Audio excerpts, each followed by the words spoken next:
এই মুহূর্তের সবচেয়ে বড় খবর, অন্নপূর্ণা ভাণ্ডার যোজনার সরকারি বিজ্ঞপ্তি প্রকাশিত হলো।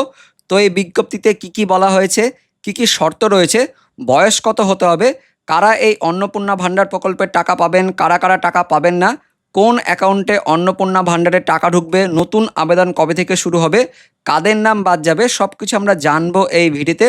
তাই অবশ্যই ভিডিওটিকে প্রথম থেকে শেষ পর্যন্ত দেখার অনুরোধ করছি এবং এই সম্বন্ধে আপনার প্রশ্ন থাকলে অবশ্যই কমেন্টে জানিয়ে দেওয়ার জন্য অনুরোধ জানাচ্ছি।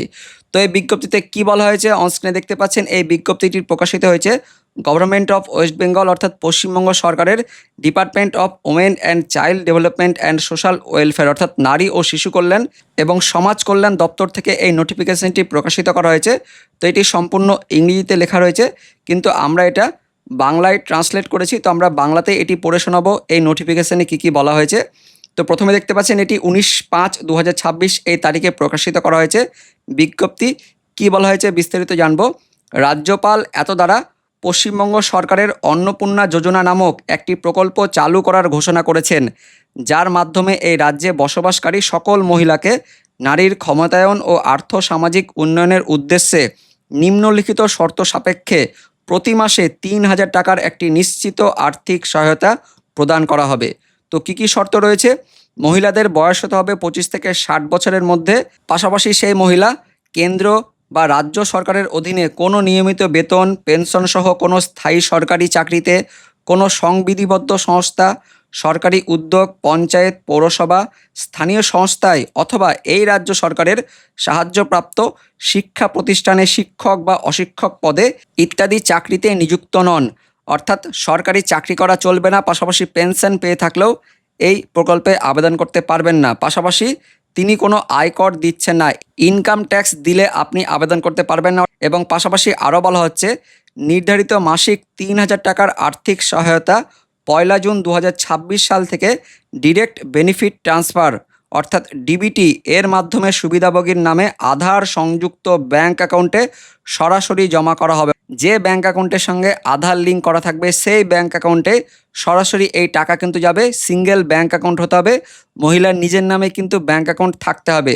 তার পাশাপাশি আরও বলা হচ্ছে 3 নম্বরে লক্ষ্মীর ভাণ্ডার প্রকল্পের সকল বিদ্যমান সুবিধাভোগীকে অন্নপূর্ণা যোজনায় স্থানান্তরিত করা হবে। অর্থাৎ যারা লক্ষ্মীর ভাণ্ডারের টাকা পাচ্ছিলেন তারা সরাসরি এই অন্নপূর্ণা ভাণ্ডার প্রকল্পের ট্রান্সফার হবে তাদের নাম। তবে SIR 2026 চলাকালীন চিহ্নিত মৃত, স্থানান্তরিত তালিকা থেকে বাদ পড়া এবং অনুপস্থিত ভোটার খসড়া তালিকা প্রকাশের পর দ্বিতীয় তালিকা থেকে বাদ পড়া, বিচার বিবেচনার পর তালিকা থেকে বাদ পড়া এবং ভোটার স্লিপ বিতরণের সময় পাওয়া মৃত স্থানান্তরিত তালিকা থেকে বাদ পড়া ভোটাররা এর অন্তর্ভুক্ত হবেন না। মোটের ওপর ভোটার লিস্ট থেকে যাদের নাম ডিলিট হয়েছে, বাদ পড়েছে, তারা এই অন্নপূর্ণা ভাণ্ডার প্রকল্পের টাকা পাবেন না। তবে যে সকল সুবিধাভোগী SIR ট্রাইব্যুনালে অ্যাপিল করেছেন অথবা নাগরিকত্ব সংশোধন আইনের অধীনে আবেদন করেছেন, তারা তাদের আবেদনের নিষ্পত্তি না হওয়া পর্যন্ত নতুন প্রকল্পের অধীনে আর্থিক সহায়তা পাবেন।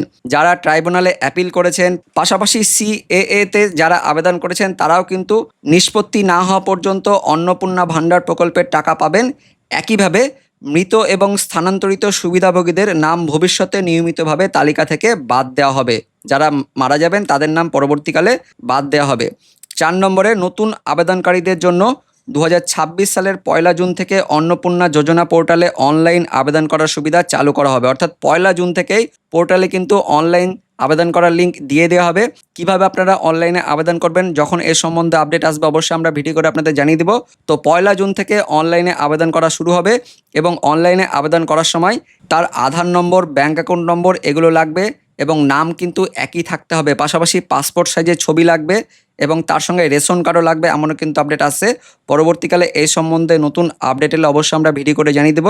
পাশাপাশি 5 নম্বরে বলা হয়েছে অন্নপূর্ণা যোজনার অধীনে প্রাপ্ত আবেদনপত্রগুলি এই উদ্দেশ্যে ক্ষমতাপ্রাপ্ত সরকারি কর্মকর্তাদের দ্বারা যথাযথভাবে যাচাই করা হবে। যাচাই তদন্তের পর গ্রামীণ এলাকার ব্লক উন্নয়ন কর্মকর্তা অর্থাৎ BDO এবং শহরাঞ্চলের ক্ষেত্রে মহকুমা কর্মকর্তা অর্থাৎ SDO অনুমোদনের জন্য যোগ্য আবেদনকারীদের তালিকা অনলাইনে জেলা ম্যাজিস্ট্রেটের কাছে সুপারিশ করবেন।